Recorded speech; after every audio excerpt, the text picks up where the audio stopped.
Мына Таразы қаласы бар ғой, өзінен өзі суып кетті. Осындай кезде футболка киіп жүгіріп жүрушік, қыстық киімнің бәрін коробкаға салып тығып тастағам, шығар дейді.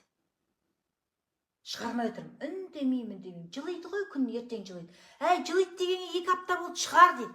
Шығарғым келмейді, шығармай қойдым.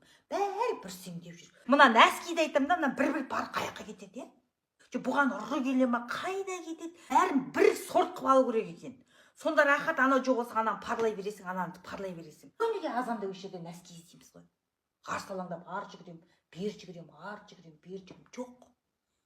Біреуін ұстап, нан біреу қайқа кетеді, Құдай айтты. Осы жерде ғана тұрған еді ғой, осы жерде ғана тұрған еді ғой деп қойым. Жерден жеті қоян тапқанда, ойбай деп біреуін тауып әкелсем, табан жыртық болып шығады ғой. Құдай, мұнан қашан жыртқансыңдар, кеше ғана сау тұр. Әйтеуір өзің басында алып шығасың, көрінген жерден ше. Құдайдың құдіретінде шек жоқ қой, рас.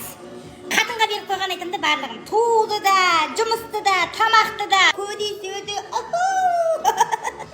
Мына еркектер бар ғой. Әшейін бір жері ауырса, бел ауырса бетет. Жүріп баратым че-то бір жері. Қылт етті қалып.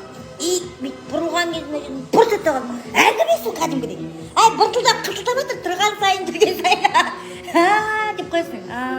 Бір дәрі алып ішу керек деп қойсың. Соны ұмытпайды. Сен жаңа қыртытты қағанға дәрі келдің ба дейді. Ішің әшейіндегі бар ғой, қан жылап тұр ғой, қақсап тұр ішіңші.